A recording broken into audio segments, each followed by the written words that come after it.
So before we dive into the reading, we're going to tell you a bit about what journal is. And once we have thoroughly convinced you to purchase a copy of it, we will convince you even more with the beautiful readings that you will hear. So I'm going to turn to Jim and to Vincent. Can you tell us a bit about how Journal came together? Hey, thank you so much, Emily, for this introduction, and thank you for having us. It's a pleasure to be here and to have you all. Journal started really when we met at the corner of a street in the 14th arrondissement, and we talked, and at some point Jim said... We're neighbors. Yeah, we're neighbors. No, we're neighbors, and we've been knowing each other for a long time now. And so we meet on the corner of our street, and we talk, and then Jim says, "Why don't we do a journal?" And I go, "Yeah." So that's how it started. Donc un tout petit peu en français, parce que je crois qu'il y a des gens qui m'ont demandé tout à l'heure s'il était possible de faire la traduction un tout petit peu en français. Donc Émilie nous demandait comment la revue avait commencé. Hey Elke, great. Elke is one of the poets published in Journal. Emily nous demandait comment la revue a été créée, et je disais que Jim et moi sommes amis depuis longtemps maintenant, et on vit dans le même arrondissement à quelques rues d'écart. Et un soir, on s'est rencontrés au coin d'une rue, et Jim, après une discussion, m'a dit: mais pourquoi est-ce qu'on ne ferait pas alors ça se dit moins en français, un journal c'est autre chose en français, mais pourquoi est-ce qu'on ne ferait pas une revue, un magazine de poésie? Et puis je lui ai dit: bah ouais, d'accord, alors on y va, on fait le magazine de poésie. So then we started to think, so what do we want to do? What's the purpose of this, and why publish journals? You know, are journals still published these days? And print journals, are they published? Yes, they are, of course, and there are many of them right now being published right now. And so also, because I'm so old, I'm an analog person, so I like hard copy, and I feel always the need to read new poems. Donc Jim dit qu'il est une personne qui vit en analogue parce qu'il est tellement vieux, donc il n'est pas passé vraiment au digital. Enfin ça c'est ce qu'il dit, à vrai dire, mais bon, on va essayer de le croire pour un instant. Et donc effectivement il aime le papier, et il aime les revues papier. Et c'est vrai que j'ajouterais que tout son travail poétique depuis tellement longtemps, c'est de... What gave me the idea is I'm recipient of double change of your organization. That when I really moved to Paris 20 years ago, whatever, there were many readings by Double Change, the organization, and it gave me the idea that people can talk across language, and I come from a generation of poets and artists where there was always a lot of magazines done with throwaway magazines, done with mimeograph, but they passed around, and this was done by Dan Clarke, our associate. Put your hand up, bud. And at our copy shop.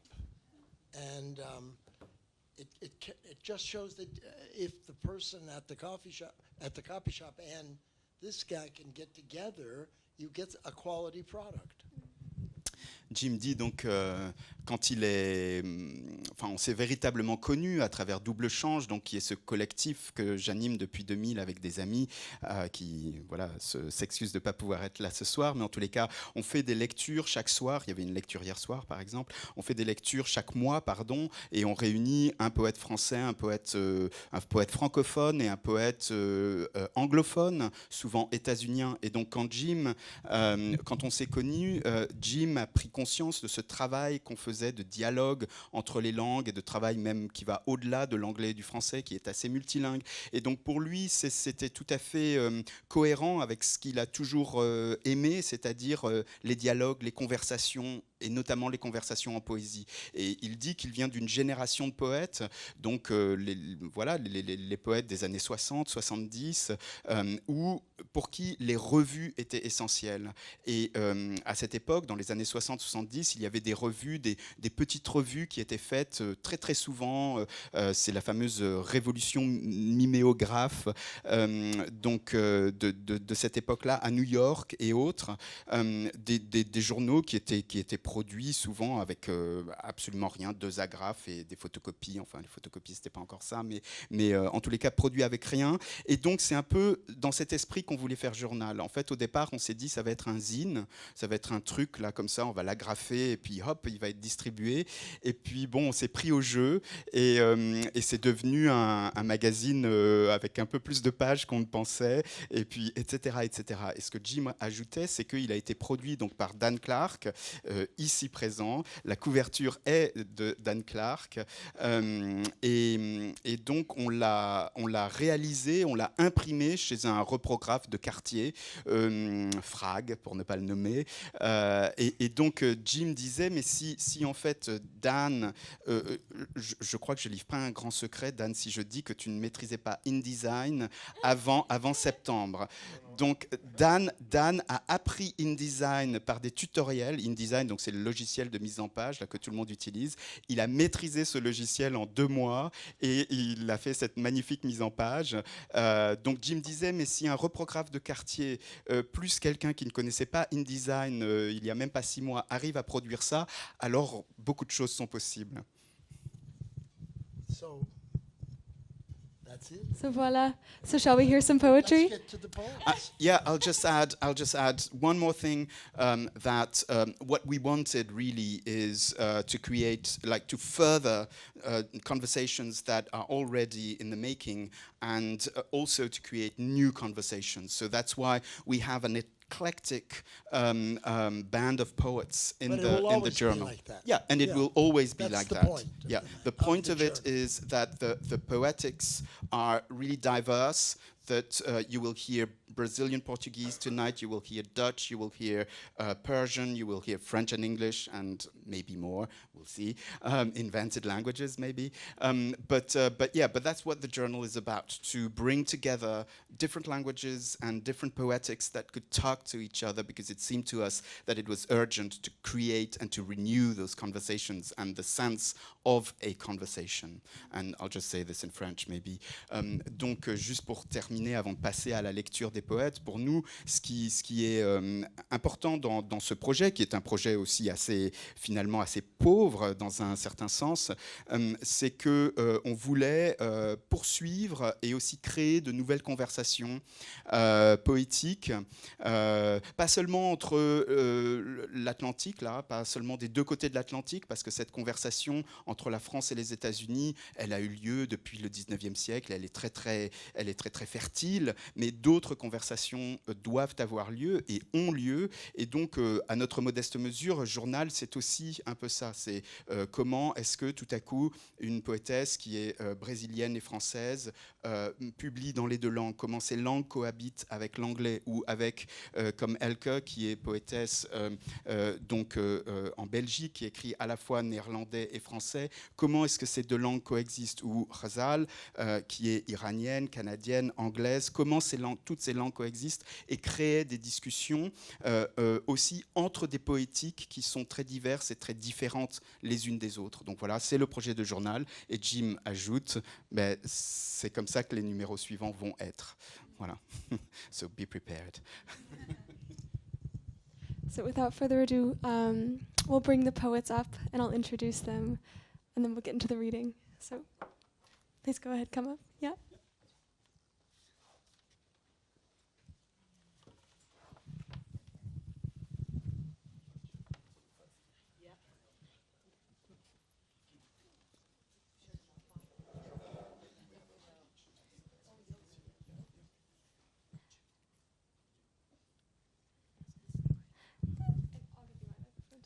So, joining us tonight are magnificent, multilingual.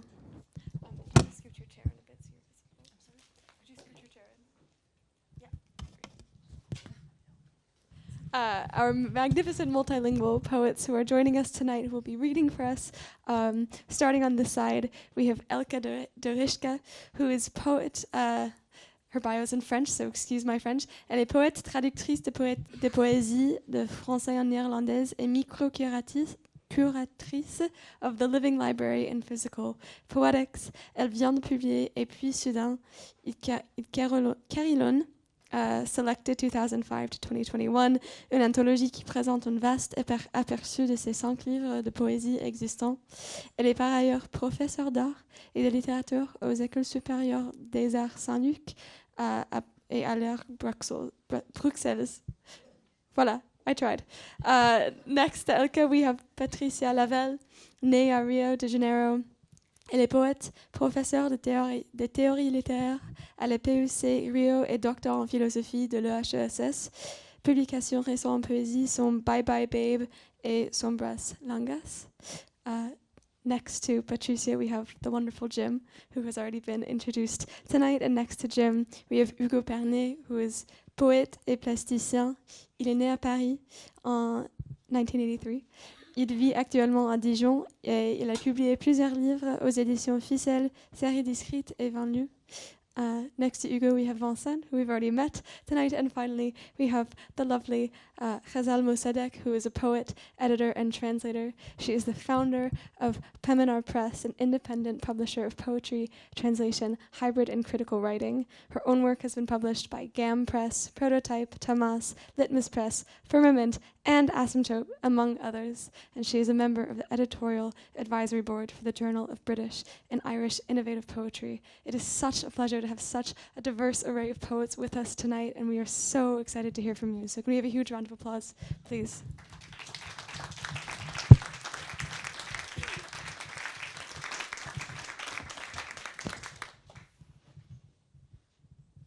Thanks.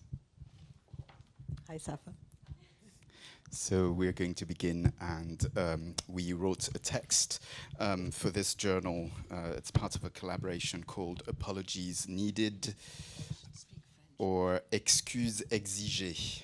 But Ghazal is going to introduce the text because there's a little story before we read the text, and I'm going to introduce it in French. So I start with English? Yeah. Well, hello, everyone. I'm going to tell the story in English to you.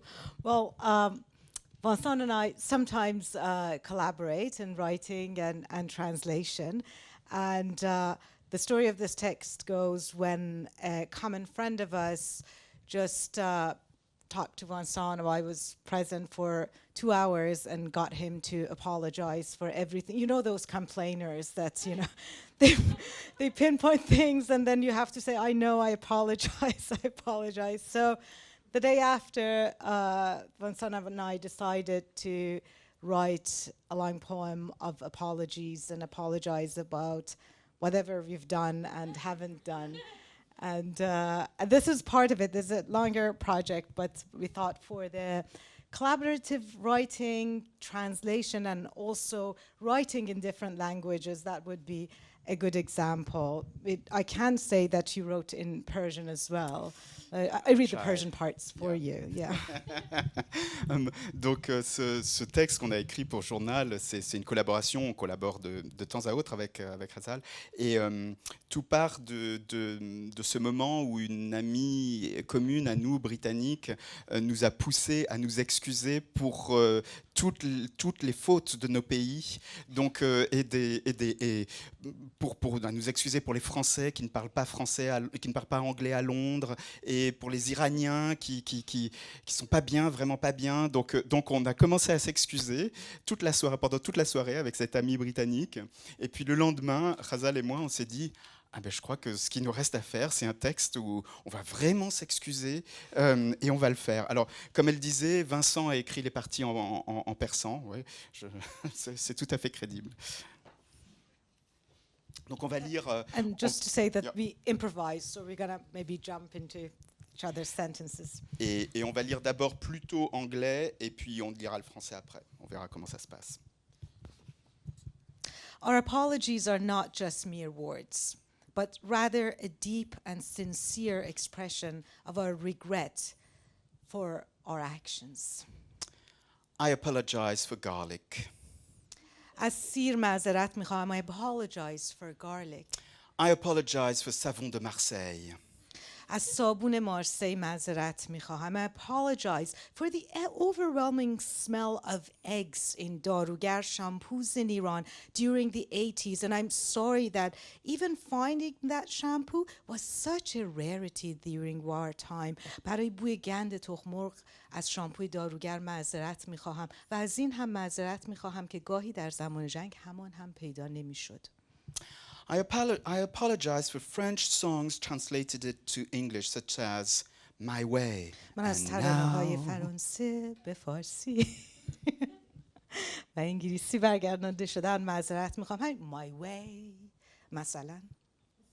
I apologize for the fact that Persian songs have not been translated into English. I can't think of any example either. We apologize for imported English songs into our languages. We apologize for singing them. ما از تهاجم ترانه‌های انگلیسی به زبان خود شرمنده ایم. ما از خواندن آن ترانه‌ها شرمساریم. I apologize for bragging about the quality of the Maison du Chocolat chocolates I brought you in London as a gift. I apologize for regifting them to my mom.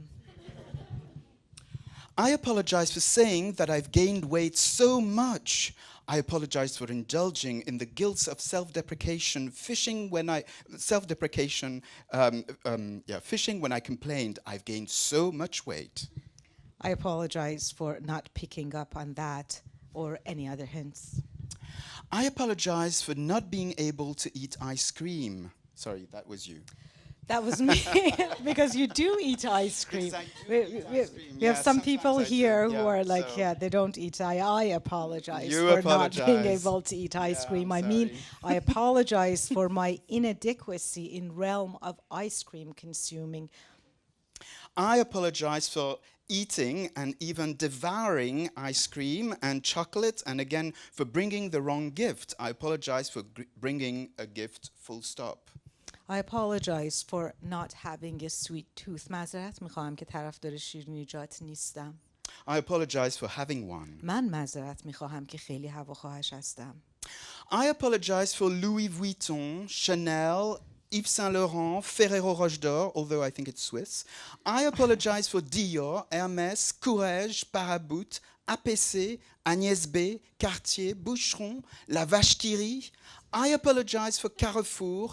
I'll apologize for BNP Paribas, Crédit Agricole, and TGV, as well as Renault, Peugeot, and Citroën. I apologize for not having two brands to apologize for. I apologize for Persian cats, though. We sincerely apologize for not having to apologize for H&M, M&S, C&A, Altona, Zara, Gucci, Versace, Bulgari, Next, The Body Shop, and Sephora. ما صریحاً معذرت می‌خواهیم. We apologize for not speaking French in the streets of London. ما از فرانسه صحبت نکردن در خیابان‌های لندن عذر می‌خواهیم. We apologize for being okay with our names being pronounced differently than the original pronunciation. We accept Ghazal, Ghazal, Ghazal, Hazal, Ghazal, Vincent, Vincent, Broqua, Bokua, Borka, Mosadeq,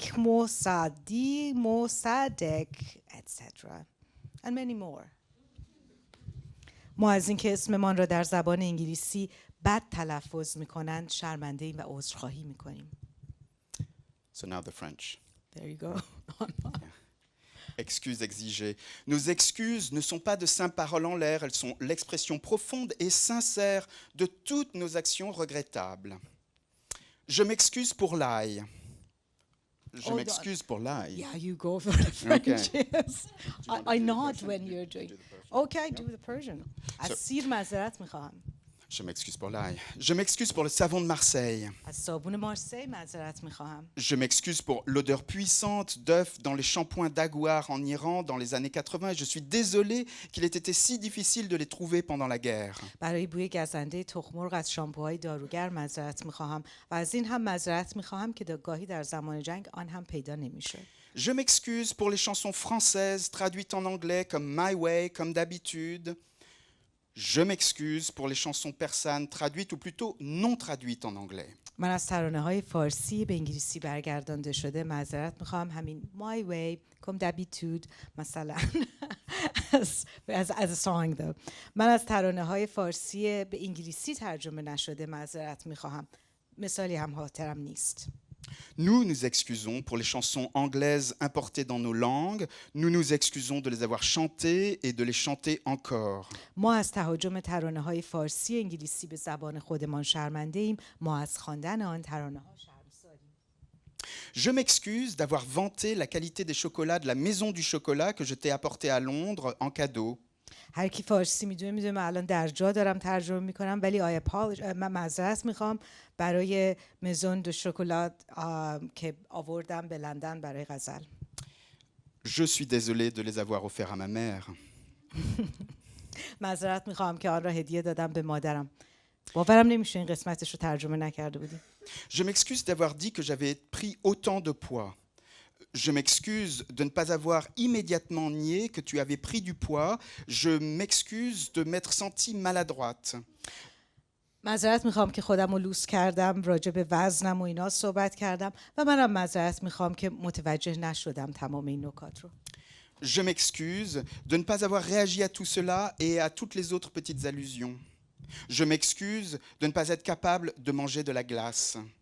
من معذرت میخوام که بستنی دوست ندارم و در واقع قابلیت دوست داشتن بستنی رو ندارم.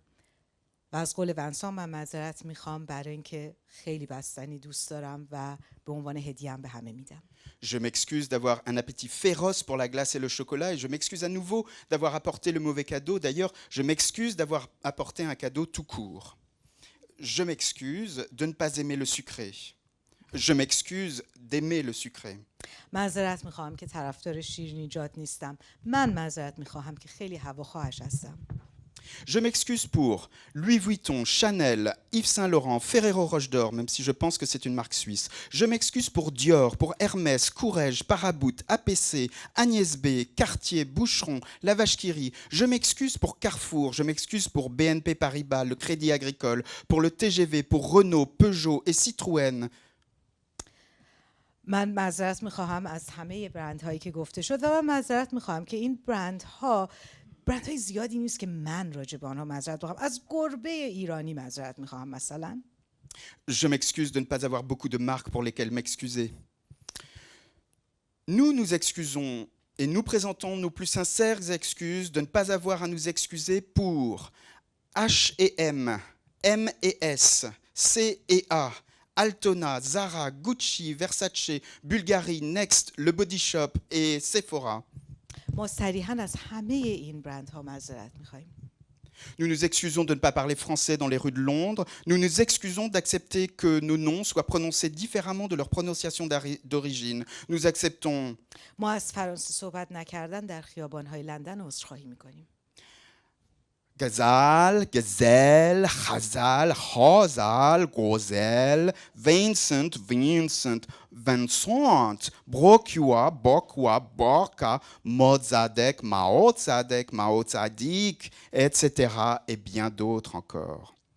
غزل، گسل، خزل، هزل، غزل، ونسان، وینسنت، وانسنت، Broqua, Broqua, Broqua, Mosadeq, Mosadeq از این قبیل و خیلی های دیگر. ما از این که اسممان را در زبان انگلیسی بد تلفظ میکنند شرمنده ایم و عذرخواهی میکنیم.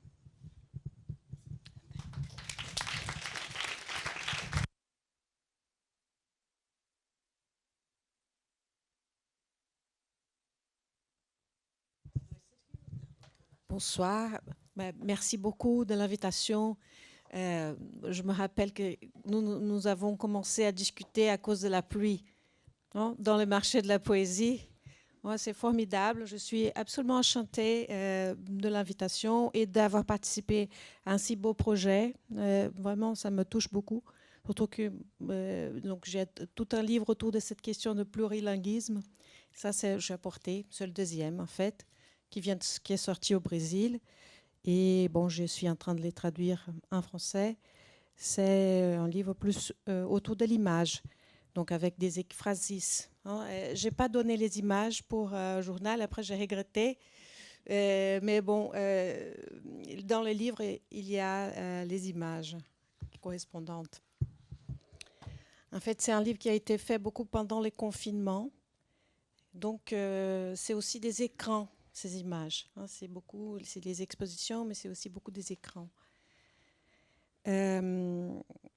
Voilà, moi, je commence avec un qui n'est pas exactement une ekphrasis, mais bon. Ombre, je vais lire en français et ensuite en brésilien. Ombre longue. Dans les... Ou je fais le contraire.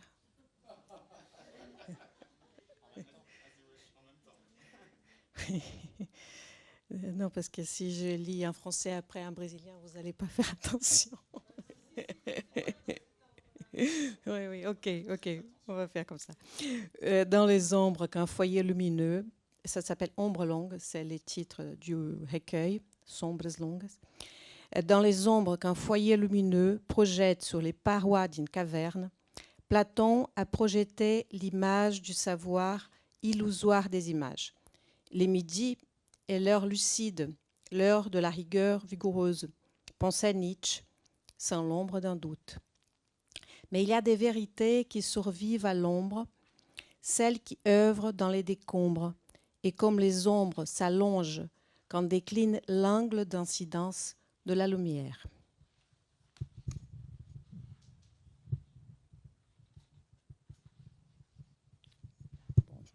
Sombras longas. Nas sombras que foco de luz projeta no fundo de uma caverna, Platão projetou a imagem do saber ilusório das imagens. O meio-dia é a hora lúcida, a hora do rigor vigoroso.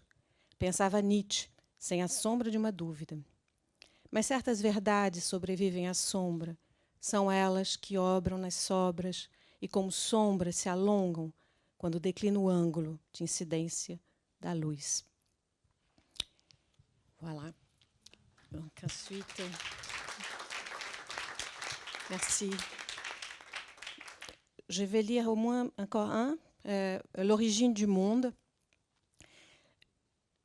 Dans l'interprétation des rêves, Freud évoque un point où chaque rêve est insondable, un nombril, pour ainsi dire, son point de contact avec l'inconnu.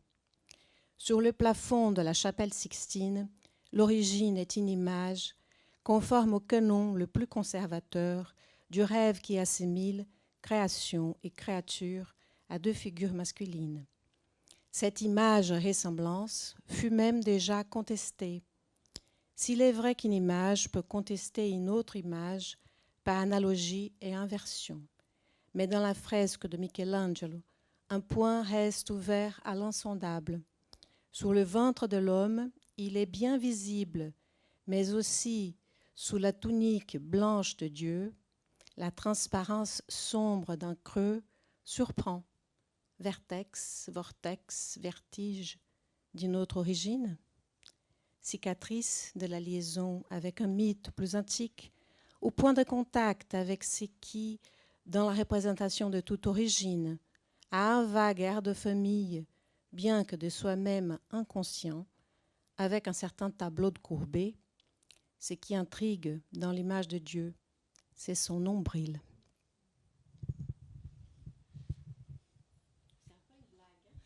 On peut rire si on veut. Vous avez le droit de rire.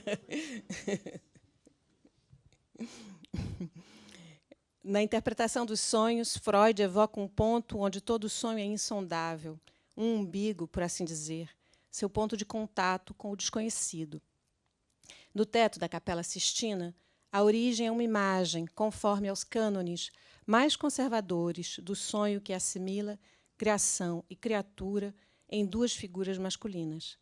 Tal imagem e semelhança já foi até contestada, se é que uma imagem pode contestar outra imagem, por analogia e de semelhança.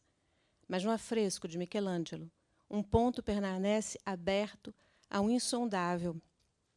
No ventre do homem é bem visível, mas também sob a túnica branca de Deus, transparente reentrância a sombra, vértice, vórtice e vertigem de uma outra origem, cicatriz da ligação com o mito mais antigo, ou ponto de contato com aquilo que, na representação de toda origem, tem um vago air de famille, mesmo se disse desconhecido, com aquele quadro de Courbet. O que intriga na imagem de Deus é seu umbigo.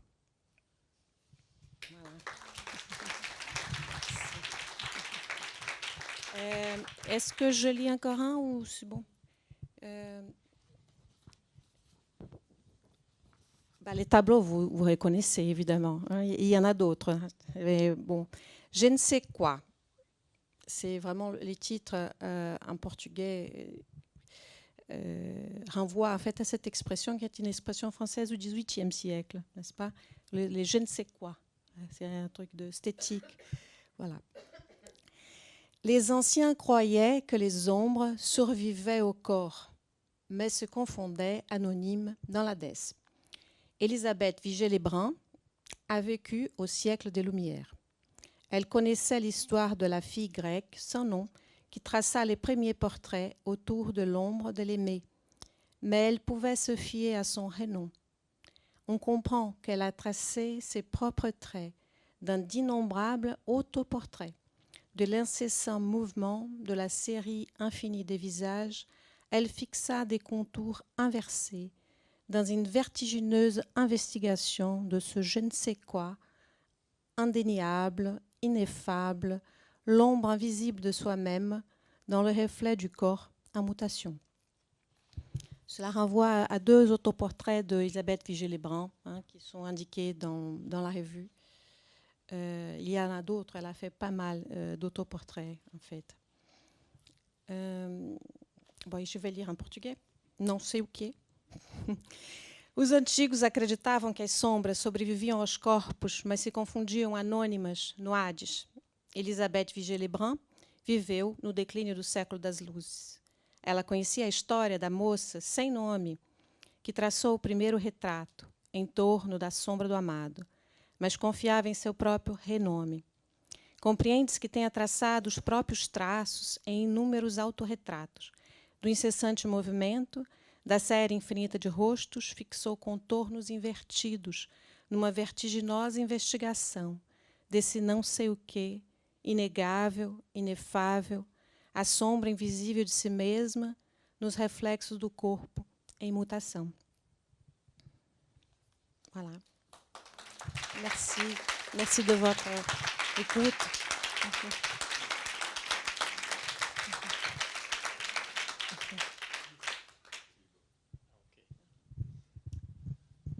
Ce que je vais faire, je pense, c'est du coup lire mes textes en français et peut-être Jim ou Vincent lire les versions traduites.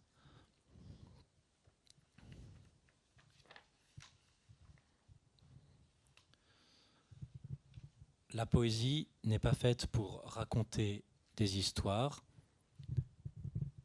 mais pour dire la vérité.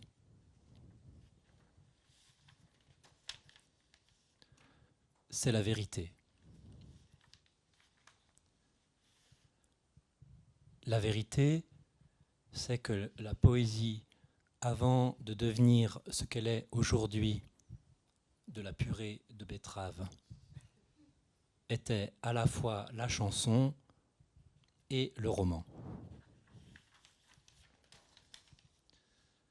La chanson de machin, le roman de quelque chose. On peut donc dire, sans exagérer, que la poésie découle précisément, d'une part, de la nécessité de raconter des histoires, et de l'autre, de les populariser par la forme attachante et mémorable du poème. Mais nous ne sommes plus au Moyen-Âge. Ou plutôt, nous sommes en plein Moyen-Âge. Qu'est-ce que le Moyen-Âge ? À cette époque, les poètes étincelaient dans leurs armures en verre de Rébane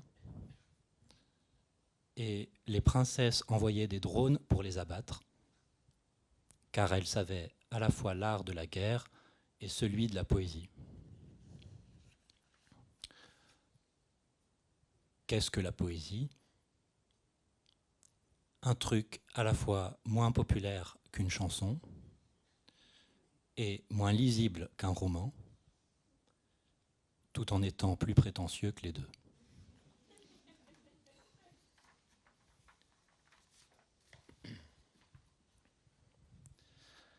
J'ai revu Star Wars avec mes enfants, la plus touchante des scènes, quand Luke, déjà presque adulte, cherche désespérément un moyen de s'émanciper de sa condition paysanne, en nourrissant son rêve d'une vie de pilote, et que son oncle Owen, qu'il a élevé comme un fils, lui demande de rester une année de plus pour l'aider au moment des moissons. Alors, il se décompose, sous l'œil bienveillant de sa tante, qui prendrait bien son parti, puis se précipite sur le porche des habitations troglodytes pour respirer l'air du crépuscule. Les deux soleils de la planète Tatooine rougeoient au-dessus du désert. Luke regarde l'horizon. Il soupire. La musique symphonique emporte le cœur de chaque adolescent. D'après Hölderlin, quand la lune est dans l'ombre de la terre et qu'aucune lumière ne peut l'atteindre, hélas, un soupir implique un sujet. Je sens mes os et je m'assois avec. Les poires et les roses abondent, faisant pencher la balance. Faites pencher la balance. Des signes, on ne sait s'ils sont gracieux, charmants ou seulement beaux, en chaleur. Et de toute façon, l'eau n'est ni ceci ni cela.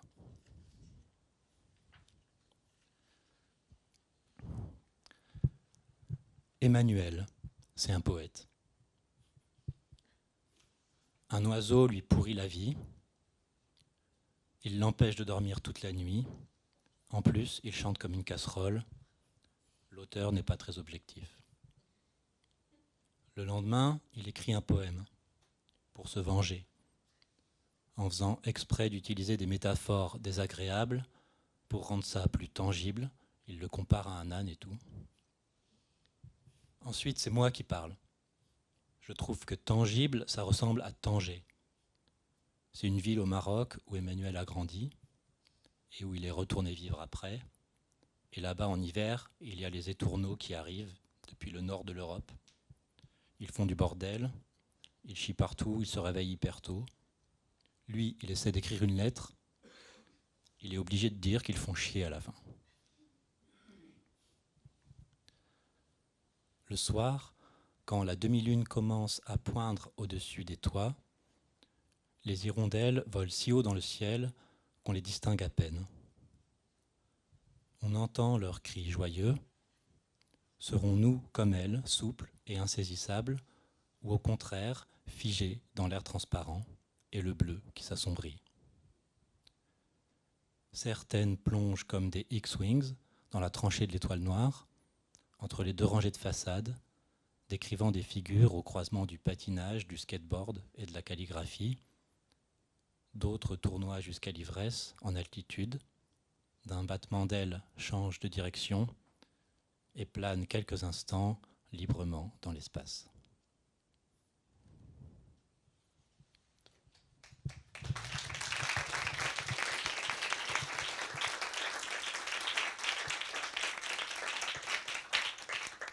Alors tout ce que tu as lu n'est pas dans l'anglais, so all the parts that you read are not automatically translated into English, because what you gave us is a montage of those poems, and so the translator is Cole Swanson.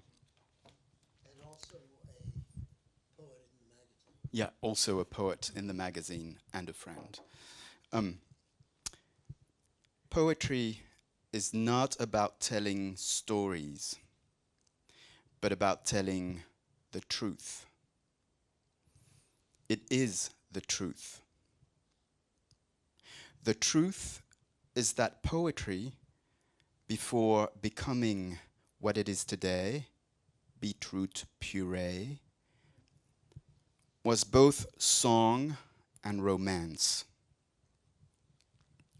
Song of whatever, romance of something or other. So we can say, without exaggeration, that poetry rises precisely from the need to tell stories on the one hand, and on the other, to popularize them through the engaging and memorable form of the poem. But we're no longer in the Middle Ages. Or rather, we're right in the middle of the Middle Ages. What are the Middle Ages? In the era where poets sparkle in their Ray-Ban armor and princesses send off drones to fight them, for they know both the art of war and that of poetry. What is poetry? Something both less popular than a song and less readable than a romance, while being more pretentious than either. After Novalis, not Hölderlin. Hölderlin, Novalis, one of the two. Non, vas-y. La moitié de la vie, c'est un poème de Hölderlin. Hölderlin. Okay, so after Hölderlin, when the moon is in the shadow of the earth and no light can reach it, alas, a sigh implies a subject. I feel my bones and sit with them. Pears and roses abound, tipping the scales. Tip the scales. The swans, we can't tell whether they're gracious, charming, or only beautiful in heat. And in any case, the water is neither here nor there. In the evening, when the half moon begins to rise above the rooftops, the swallows fly so high in the sky that you can barely see them. You hear their joyous cries. Will we be like them, supple and elusive, or quite the opposite, fixed in the transparent air and the darkening blue? Some dive like X-wings into the Black Star Trench between two rows of facades, evoking figures at the intersection of ice skating, skateboarding, and calligraphy. Others swirl into intoxication of altitude, of wing beats, changing direction, and gliding a few instants freely in space.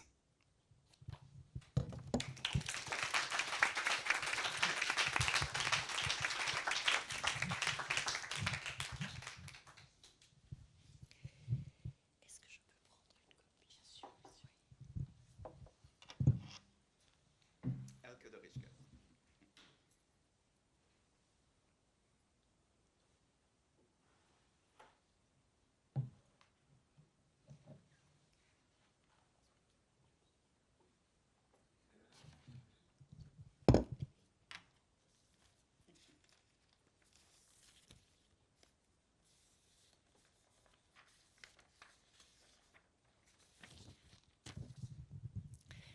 Merci Vincent de cette invitation. Je suis vraiment ravie de pouvoir participer à ce premier numéro.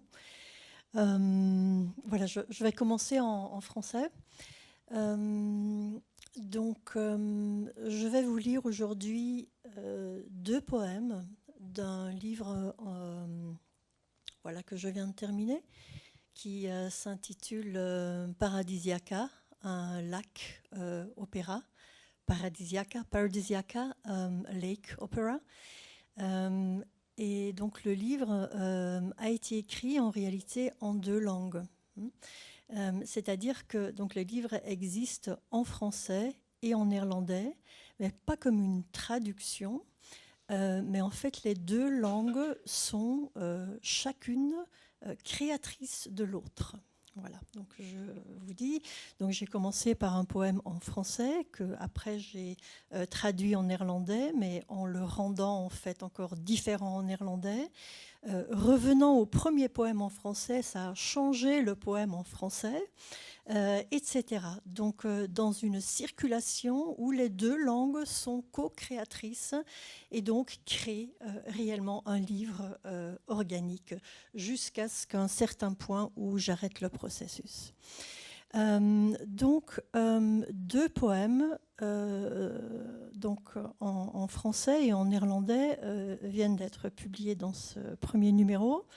Et j'ai également traduit ces 2 poèmes en anglais pour l'occasion. Voilà. Yes.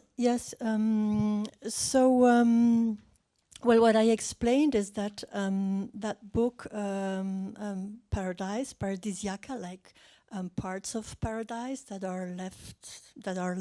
A Lake Opera is a book that I wrote in 2 languages, in French and in Dutch, but I did not really translate. I began, for example, 1 poem in French, and then from the French, I wrote the Dutch.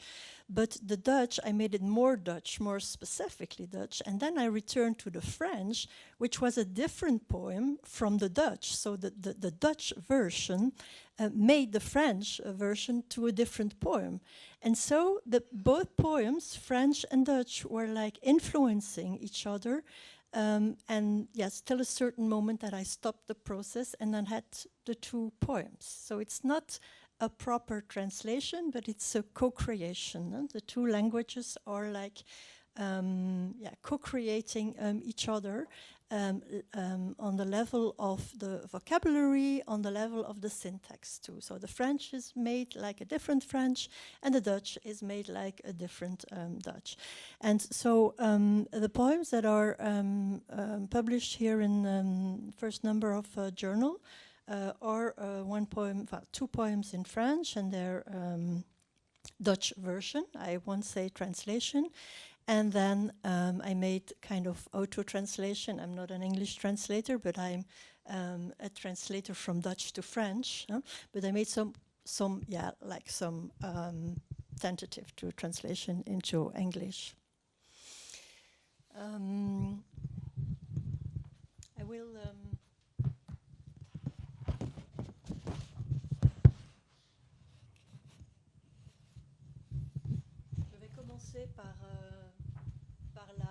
par la version française.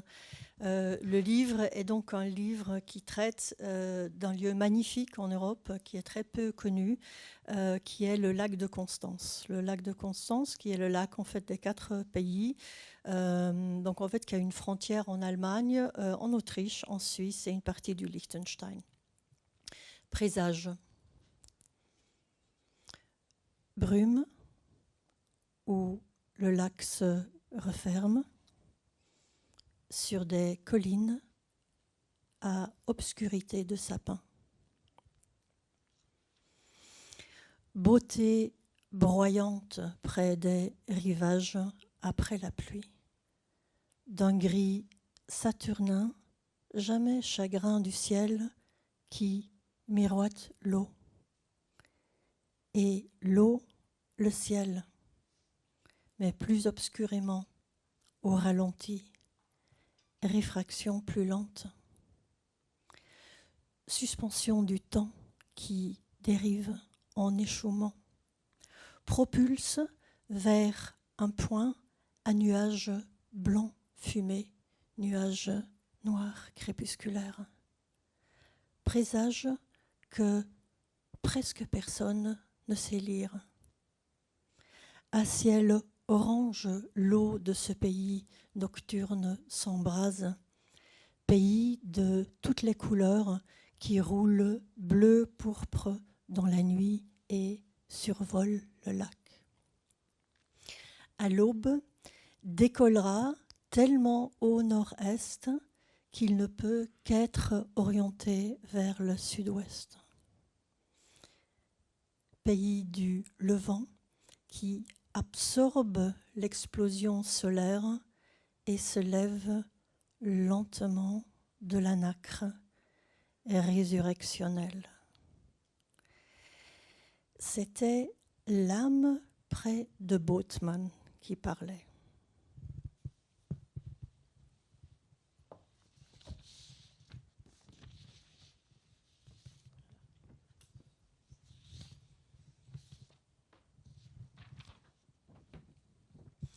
Omen.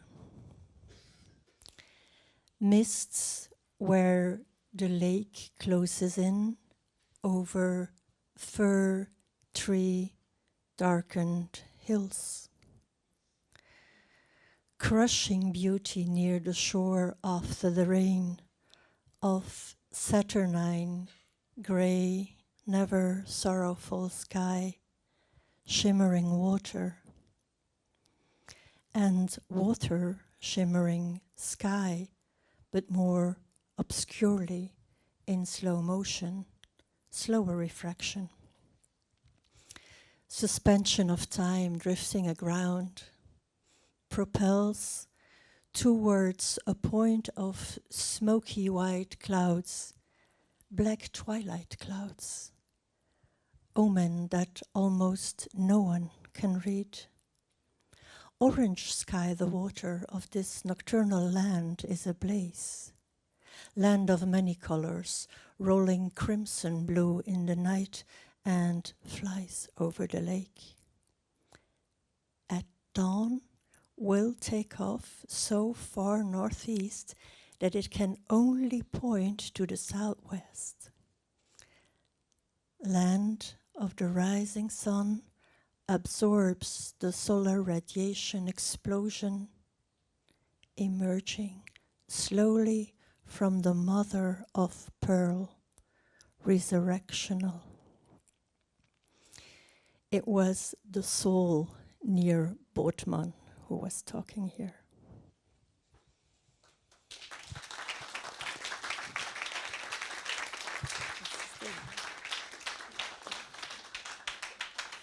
There's still the Dutch translation.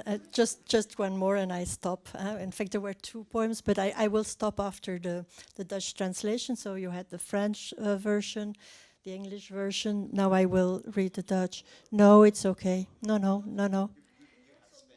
It's okay. It's okay. In Dutch, which is my other language. I am, as they say, a translingual writer. Écrivain translangue. Voorteken.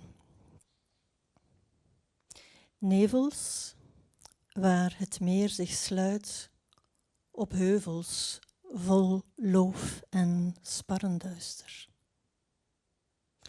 Verpletterende schoonheid na regen bij de oever, loodgrijs nooit droefheid lucht, die het water spiegelt en het water lucht, maar duisterder, langzamer, tragere breking. Opschorting van tijd die verglijdt in aanspoeling, de hemel naar een punt stuwt met wit berookte wolken, zwarte schemeringswolken. Omen dat haast niemand nog lezen kan. Bij oranje lucht vlamt het water in dit avondland, land van alle kleuren dat paarsblauw de nacht inrolt en het meer overvliegt. 'Ochtends zo noordwestelijk ontwaakt dat het alleen nog op het zuidoosten kan gericht zijn. Ochtendland dat de schokgolf van de straling opvangt en traag uit het parelmoer stijgt. Spiegel van zodra de zon boven de heuvels uitstijgt. Dit was de ziel bij Bootman. Merci.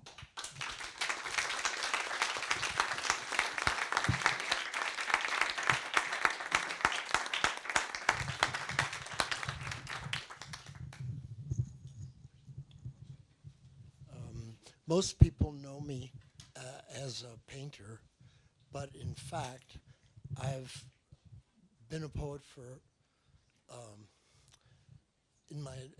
most of my adult life, and I became a poet because I'm dyslexic, and poems were shorter to read than novels. And it freed me to write poems. It freed me to use the American English language, which I'm quite devoted to and feel I can use it like I use marks on the canvas. So I've been befriended by many poets because in my life in New York, poets and painters got along quite well. Not necessarily painters and painters, but poets and painters, as we didn't threaten one another commercially. But the dyslexia has been like a muse to me, and I'll explain why. When I begin writing a poem, many times I will pin up a piece of paper from the ceiling and down to the floor and use a ladder to write and to come down, and I correct with white paint as whiteout, so I can see the poem quite large. So each word is this big. I can understand it better for myself, and I can read it and hear it. That's my method. That's one of my methods. My method is like my method in drawing, and is a collage method. I put things together. I've put found objects in my paintings. I put found words in my poems. I'm devoted to finding words. Anyway, so the first poem I'm going to read is part of a small series in a book that's coming out about a dead friend of mine who was very influential in my life, and who, there's only one person here who knew him besides me, and that's why I'm reading it, because my friend from London, I think, appreciates it. Anyways, this poem is called The Gloucester Road. Roses and tulips, the fritillaries, the onions, the leaves. Why those particular ones? Why not narcissus? Why not delphinium? Why have you chosen those ones? The onions, leaves, roses, and tulips, the way they perform for nostalgic reasons, for reasons to be particular about. Why not delphinium? And why, force of circumstance, sitting alone with the family, skittering around him, noisily, he sits, turbaned and disbelieving. This is all there was? Then the train arrives, a poet on the railroad.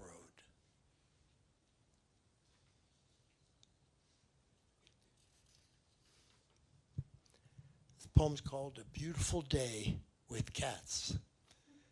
Two hammers for Robert Creeley, an old friend of mine, a great, great American poet. beautiful day with cats. Address the past and the now. For me, that's about it. The childhood mood. The soul, complete and elegant, constructed of wishes and clouds, covering the sun and remembering the assayer. Fine gold, the rust remover. The poison that we live with, the day longer, built from the wagon, the coal, and the fur. Lights sinking behind the sand pit. And my dump truck, a full 8-hour day before the bowl of milk, consumed by my neighbors at Easter. Hold tight, comrade, with fragile spirit. The sky is gray, but really blue. That cannot be true. The fragile paper adds logic to the soul. No sweetness or metaphor here. Jim holds tight with fragrant steam. And a warning, your hand gripping the rooftop, playing war, loving and jitterbugging gray, pale, teal in stripes at Louvre Rivoli. Then pink lights across Creeley's face as a star. Elsewhere in Manhattan, speeding towards the metro, a facial poet is rolled beneath me, and the blue nude laughs away the wind.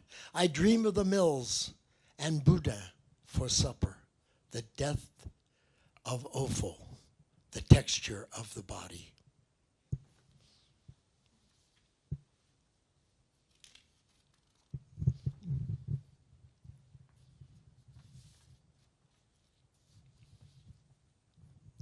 The profound fear.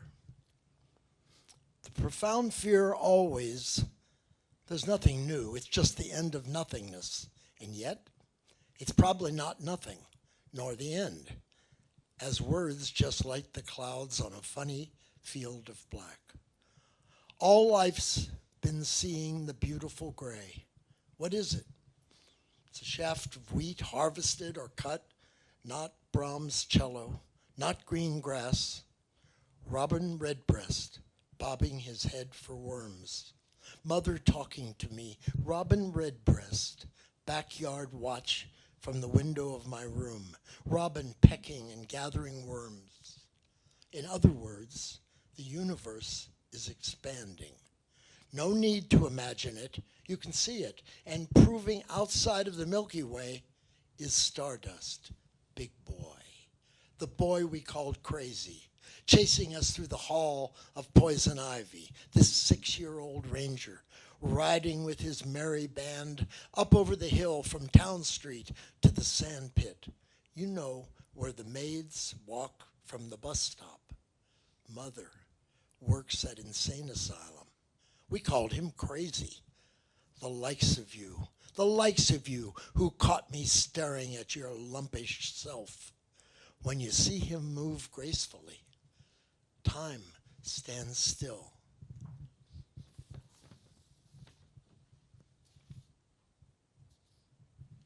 This is called Days of Hope, Grove of Maples. So after the bursting rat ballet and my old age with the legs of a saint, the statue's ass and her crack gains favor from the dogs of the town. Rat's Ballet, a feature at the bar, is a sellout. It stars crisp gem lettuce and my head and upper body. The wastewater goes to the right. That's the side I salute the must-have germs with. The ball players on the field of blue fish who swim toward the Russian pill in my hand. Another smash hit. Must have millions of germs. Will they ever obey the order of her ass? The dogs pull my head to the left. The wet hot towel is no help, nor the tepid cut-off water. My head is pulled to the left again. At home, letting his hand play the long red shadow, a place of robbery and devotion. And just two more. This is called Eunice. That was my mother's name. It's called Eunice, the landscape. Rubble in the streets, and the farm grows, like the need to pee never ends, till the first finasteride modulates this regime. Pho and the catfish nems, I dip like bait.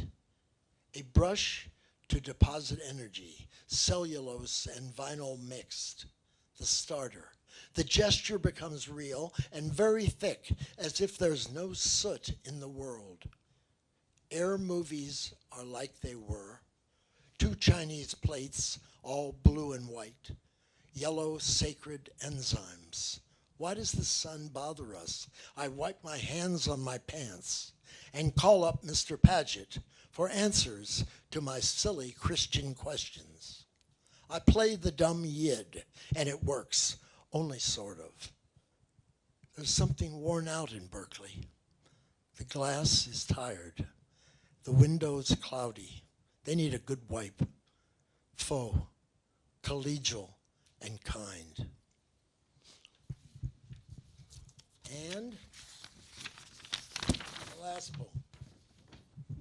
Intimacy. Intimacy and a world apart, ingesting troubling love, days of invention and abandonment, an incidental summary of all my marks.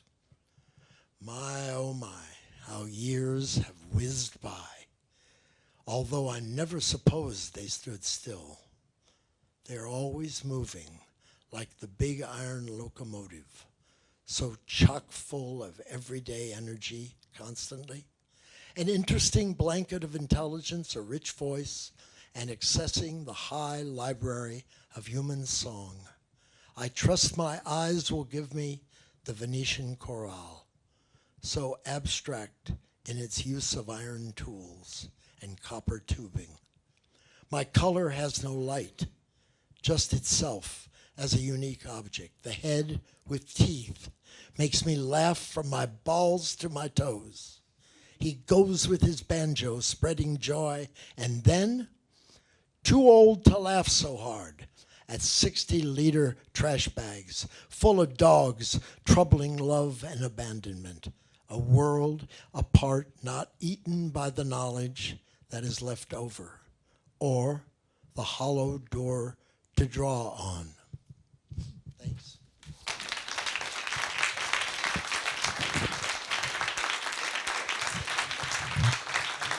And I guess,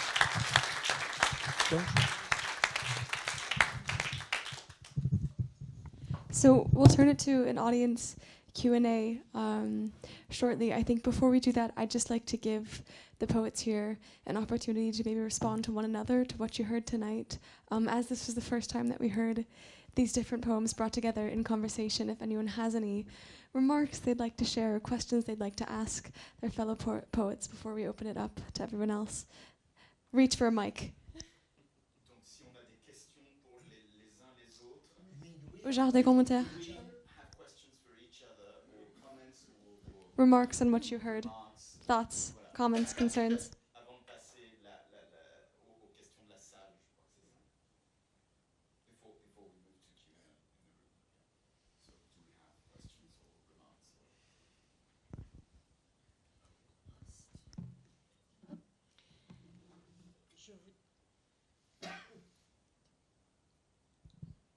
Je voudrais juste remercier Vincent et Jim d'avoir rendu possible finalement cette parole plurilingue.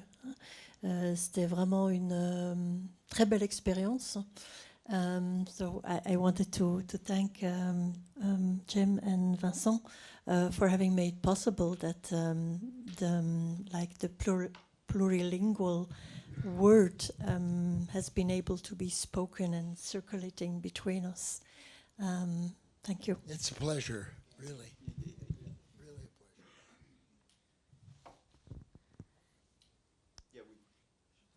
And also, you should know that, I know, J'aurais plein de you know questions that pour vous. Hugo is not just a Ça poet. sera pour une interview. A painter. Parce que j'ai fait une recherche sur la notion de translangue. Translangue et poésie. Donc ça m'intéresse les auteurs francophones qui qui construit une œuvre translingue. Voilà, donc c'est juste une remarque. Mais je pense que cette revue est parfaite pour mes études, mon séjour de recherche, en fait. Je vais l'accompagner avec grand enthousiasme. Je pense que c'est le cas de plusieurs parmi vous aussi. Oui, on était vraiment très heureux et on se sentait tout à fait heureux que chacune et chacun vous ayez répondu voilà, à notre appel pour publier ces poèmes dans ce magazine, puisque c'est un premier magazine, on ne sait jamais ce que ça va devenir et tout le monde a été très généreux et très généreuse de nous donner ces poèmes qui ne sont pas encore publiés. So we want to thank the poets because they've been so generous in giving us their work. I mean, it's the first issue of a journal, and so literally you don't know what it's going to be and who you're going to be with. There's Yasmina Seal in there, and so she works between English, French and Arabic around proverbs in Arab. There's Erin Murray and Chuspato. So Erin Murray translated the Galician poet Chuspato, and then she wrote something from that translation, and then my student, who is also a poet in her own right, Cléa Chopard, translated them into French.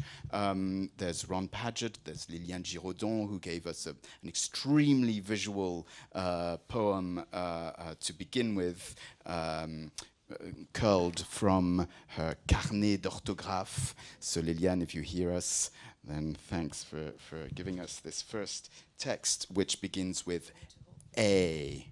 It's an A text, so we put it first, and so on and so forth, and many more. Ron Padgett, you named Ron Padgett, and I want to take this opportunity to thank Dan, who's been filming this on top of designing the cover and just helping us with all the emails and schlepping the journals here and so on and so forth. So it's the journals which you all must go buy after this. Yes.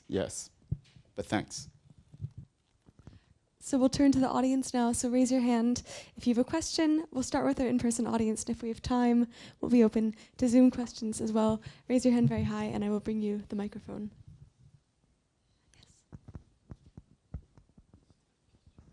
Et si vous avez des questions à poser en français, là aussi, ça va. Enfin, quelque langue que ce soit, on va arriver. Hi, my name's Sol. Thank you guys so much for being here and for sharing your beautiful poetry with us. My question is, when you draw inspiration when you're preparing to write a poem, I guess I'm wondering how much you draw from real life experiences or maybe facts or different, just personal experiences that you've gone through or things that you've observed versus embellishment and, I guess fiction.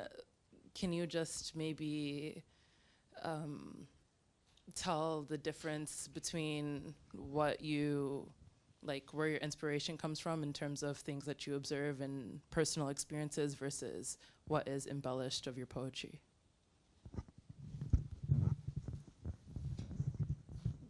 Vincent, peut-être si vous souhaitez traduire en français la question. Alors, si je me souviens de la question c'est, merci beaucoup pour ces lectures. Est-ce que vous pourriez nous dire, je vais raccourcir la question, est-ce que vous pourriez nous dire ce qui, dans votre poésie, est extraite ou provient de votre expérience personnelle ou de votre vie personnelle ou des faits de votre vie, par opposition, en quelque sorte, à tout ce qui serait les embellissements, voilà, la façon d'embellir le poème. Donc, est-ce que vous pourriez parler de cette dichotomie, pardon, je ne sais pas exactement les mots de la question, mais pour la résumer, en tous les cas, est-ce que vous pourriez parler de la dichotomie? Et en tous les cas, je crois que ce qui intéressait dans la question, c'était qu'est-ce qui provient de la vie réelle et qui ne serait pas de la fiction? Do you want me to answer? Everything I write is like walking down the street every day. I mean, it's what I lived. And while I don't consider myself a narrative poet, I'm more of a painter poet. I mean, that's what I was first. and that's how I was born. But the methods I used to write and are the same methods I used to paint. I was going to bring a poem that I just found tonight, which was sent to me by Robert Creeley. I got it the day or two before he died, and it's a very narrative poem, and I didn't bring it because it's too tough to read. I mean, it's too tough in the emotion, but it's extremely narrative, and it's about, here is this guy who knows he's dying, and does die a couple of days later, but it's quite a long poem about his experience and old age. And usually, in the hands of someone sentimental, it would be embarrassing. I found it to be just difficult to read, but moving, because he was able to give me through art a kind of clue what it's like to know you're going that quick, and also to make comments on getting old. And it was an example of what you said. I mean, it was his life. I didn't bring it because I tried to get it published when he died. He sent it to me, and then when he died, I called up his ex-girlfriend from college, who happened to have been the editor of the New York Review of Books, and she said, this really pissed me off. It was too tough for her. Well, how do you think it felt for him? You know. So it was when I sent it to her. So it shows you that how powerful it can be to be a poet, I think.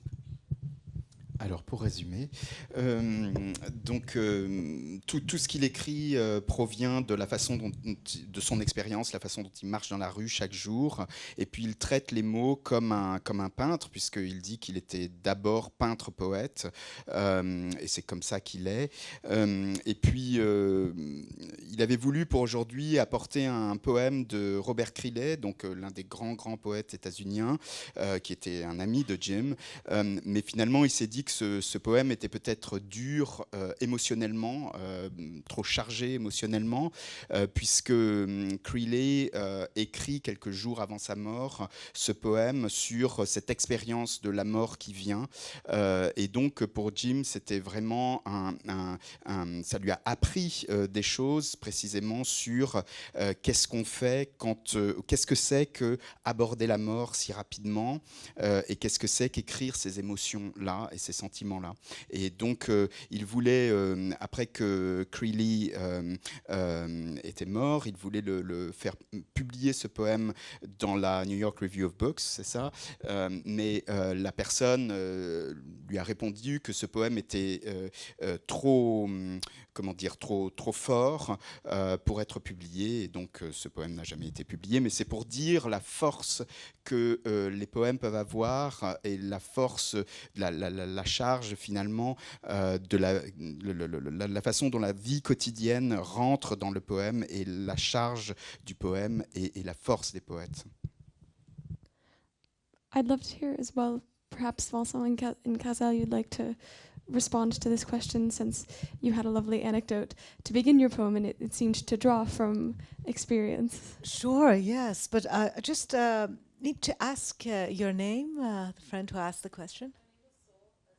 Sol, yes. And I think you asked the question because you're writing poetry, right? So do you use your own experience in writing? It's a bit of both. I would say I use a bit of my personal experience to then kind of tell the story of the experiences I wish I would have.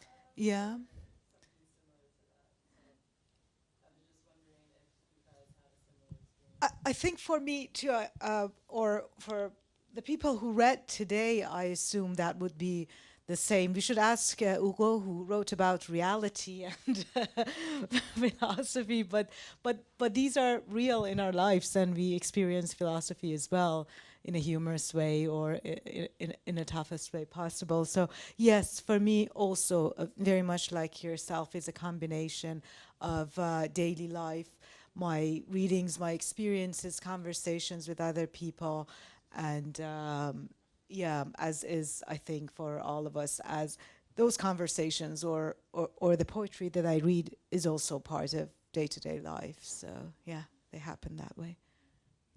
Donc Ghazal a demandé à Saul effectivement si la raison pour laquelle elle posait la question c'était parce qu'elle-même elle écrivait de la poésie. Effectivement c'est le cas et donc elle s'interroge dans cette écriture sur effectivement qu'est-ce qui vient de sa vie personnelle ou comment négocier finalement entre cette vie personnelle et cette écriture. Et Ghazal disait oui pour nous elle dit pour à peu près tous les poètes qui sont là j'imagine c'est le cas, tout provient de cette expérience. Hugo parlait de la vérité et la philosophie est une expérience, fait partie de l'expérience. Et donc, then I forget what you said, but ouais, voilà, c'est une combinaison de toutes ces choses, de l'expérience personnelle qui est pas simplement finalement la quotidienneté, mais la totalité de ce qui se passe. Et pour moi-même, je dirais, puisque j'ai le micro, pour moi-même, je dirais que oui, il y a beaucoup de choses de la vie quotidienne qui passent dans la poésie, beaucoup de choses des réseaux sociaux, de comment tout à coup des éléments, des mots nous projettent vers quelque chose qui serait de la poésie. Mais je dirais aussi qu'il y a beaucoup de fiction, comment cette affaire, en fait, comment dire, de travailler avec nos expériences à la fois quotidiennes, nos expériences du quotidien, nos expériences de pensée, nos expériences oniriques, enfin, quelles qu'elles soient, entraînent aussi nous entraînent dans le langage et nous entraînent beaucoup plus loin que l'endroit où on avait pensé aller, parce qu'il y a le langage qui donc fait quelque chose comme de la fiction et en même temps c'est la plus pure réalité. Et donc c'est ça qui est vraiment absolument passionnant dans la poésie, c'est que il me semble, c'est qu'il se passe des choses comme cela, c'est la totale réalité, mais parce que la réalité inclut totalement la fiction aussi de notre vie quotidienne et de la façon dont chacune et chacun d'entre nous on se raconte des histoires, on joue avec des mots et ces mots sont vrais ou pas vrais et parfois on ne sait pas le sens de ces mots et c'est pour ça qu'ils nous intriguent et c'est pour ça qu'ils nous aimantent. Donc oui, donc je pense que en tous les cas il y a quelque chose comme ça qui traverse la poésie et dans le texte qu'on a écrit avec Ghazal, c'était vraiment un texte d'après-dîner.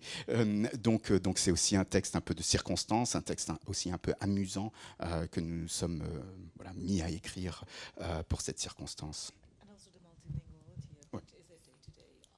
Oui, et comme Ghazal ajoute, bien évidemment, le multilinguisme et l'expérience multilingue est aussi quelque chose, bien évidemment, qui est pleinement de l'ordre d'une expérience que nos corps, nos esprits traversent. Donc, vivre à Londres avec le persan, avec l'anglais, avec des bouts de français, bien évidemment, c'est une expérience on ne peut plus réelle et en même temps on ne peut plus fictionnelle. So just to sum up in one sentence, I would say that what I just said is that, yes, totally. I mean, for me, poetry has to do with experience, but experience is so wide and large, and it contains our dreams, it contains our philosophical motions, it contains just anything, and that poetry, in a way, brings us to the point of fiction where we think we're writing something, but suddenly language takes us away from and beyond what we were thinking of writing. And so therefore it creates the fiction there, but this fiction is our reality, because that's who and what we do and who we are. And so language drives us in directions that poetry, in a way, explores deeply and perhaps more deeply, if one can say so, than other mediums. Other questions in the room?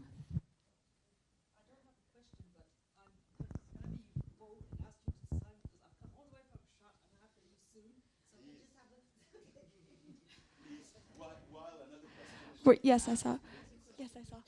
We're gonna, for those who are on Zoom who didn't hear, we're having a quick signing while someone else poses a question. Thank you.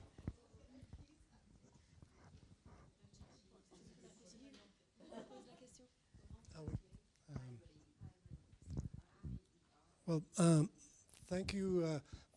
What was interesting was not just the poetry, but the process. And I could notice that there wasn't a single person who shared the process. It was very individual, one using the play between languages, another person with the process of putting the word.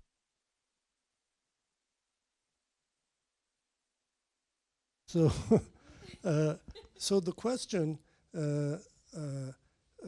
is, you know, it could be answered. I'd rather just go to one person and say, ببخشید بستنی کشی شما چطور دوست ندارین؟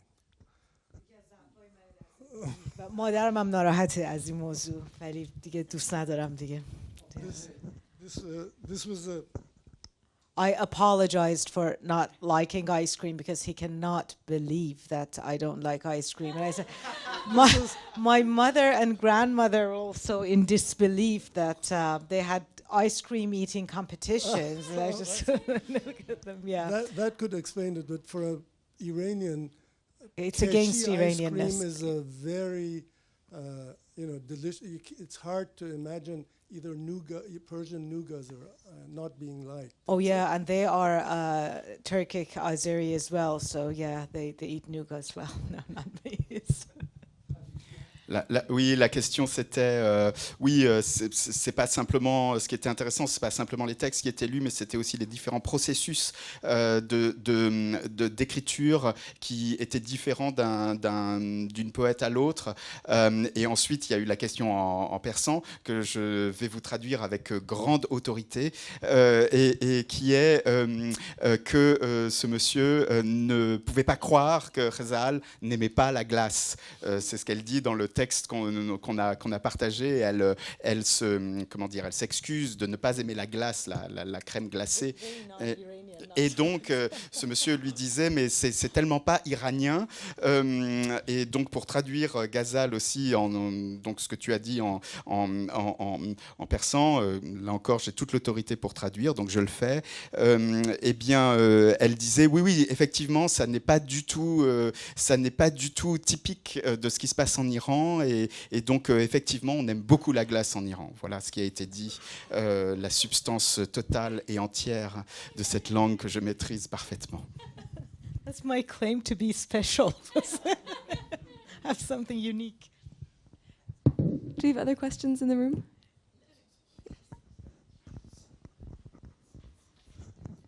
I truly want to thank all of you. It was so beautiful to listen to the words in so many languages. And I don't know of another experience that I've had that gives you something like this journal. It is really a wonderful, brilliant idea. And it's a treasure to listen to all of you. So thank you. Merci. Merci. Donc, Madame disait, c'est une expérience formidable de vous avoir entendu tous et toutes lire dans toutes ces langues et que c'est vraiment quelque chose d'extraordinaire et qu'elle n'avait jamais assisté à une telle lecture. Donc, elle remercie pour cela. Thank you so much.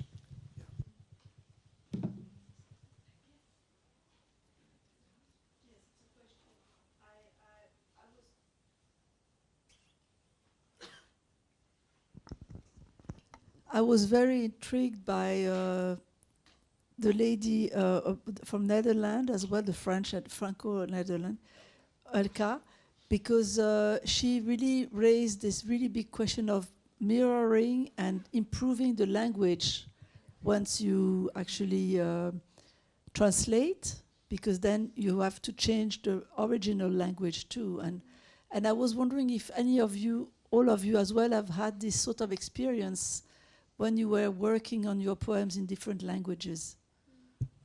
Elle est intéressée par la question qu'a soulevée Elke de Rijcke, qui consiste à penser donc ces deux langues qui se co-créent, et la question donc de, en traduction, est-ce qu'on améliore quelque chose, la question de l'amélioration éventuelle en traduction. Et donc elle nous demande si on a déjà eu cette expérience. Ouais.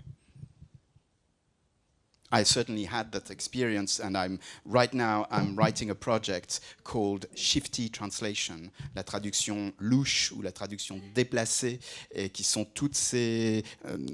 Shifty Translation is a project about writers and poets and filmmakers who use translation in an unorthodox way in order to create, in order to write.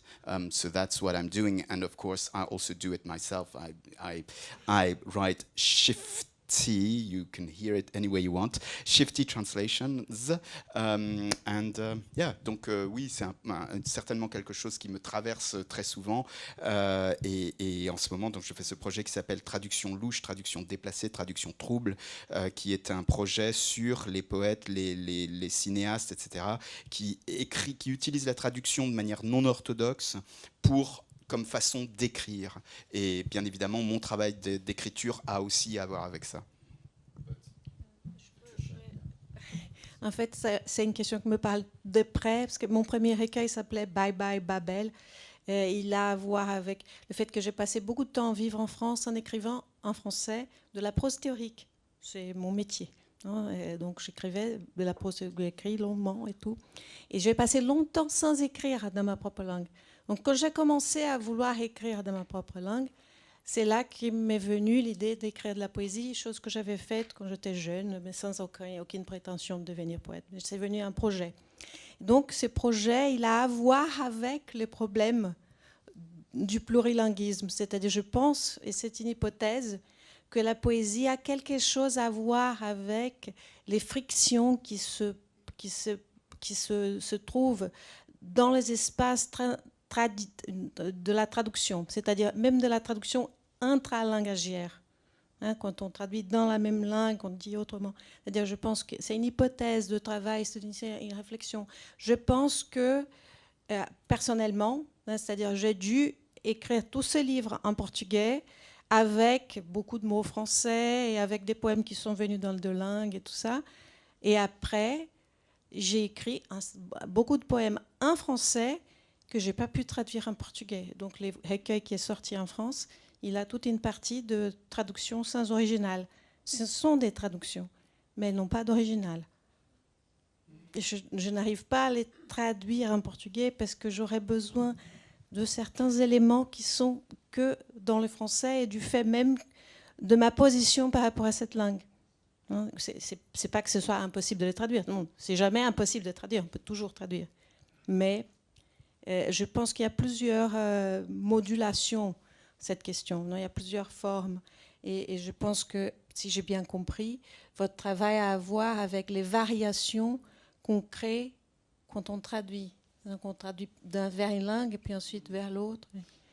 Moi, quand je me traduis, je tends à garder la forme, même si je dois changer les sémantiques. Mais chacun, je ne sais pas.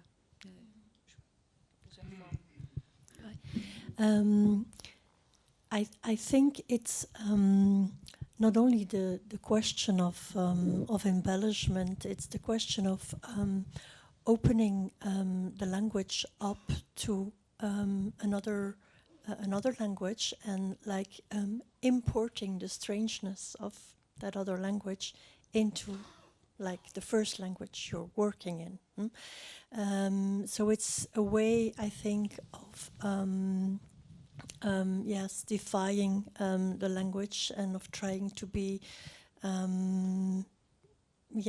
of importing syntactical structures, vocabulary, semantic fields, a kind of imagination also that is linked to another language into, like the first language.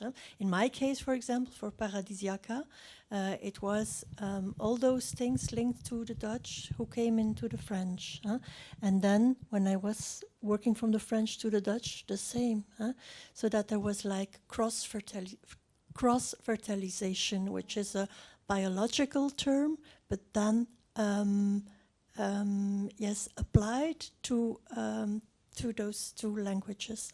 Donc, ce que je disais, c'est que en fait, il y a un processus de comment est-ce qu'on dirait cross-fertilization, donc transfertilisation en fait, ou fertilisation croisée, voilà, entre les deux langues, donc en faisant une sorte de transfert. J'ai utilisé le terme d'importation, de transfert, de l'étrangeté de l'autre langue à l'intérieur d'une langue. Et puis donc, c'est difficile parce que voilà, il y a deux langues de référence ici, il y a le français et le néerlandais. Mais donc en fait, voilà, ces deux langues se co-influencent pour obtenir en fait ce qu'on pourrait appeler une langue vraiment hétérotopique. Et hétérotopique, ça veut dire une langue d'un autre lieu. Et je pense que la poésie elle-même est ce langue de l'autre lieu. La poésie essaye de créer cet autre lieu dans la langue. Et moi, j'essaye de nourrir cet autre lieu aussi à travers la présence d'une deuxième langue encore, voilà, qui vient nourrir cela. Merci. Maybe you would be interested. Can you hear me? Yeah. Maybe you would. I'd say it.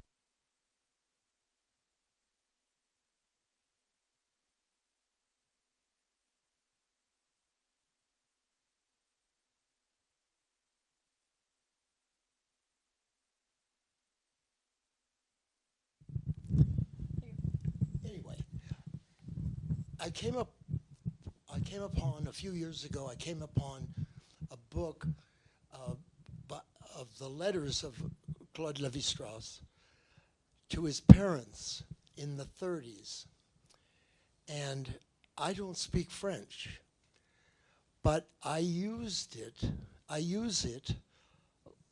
French to make a very, very long poem called Through the Stardust as a Rorschach.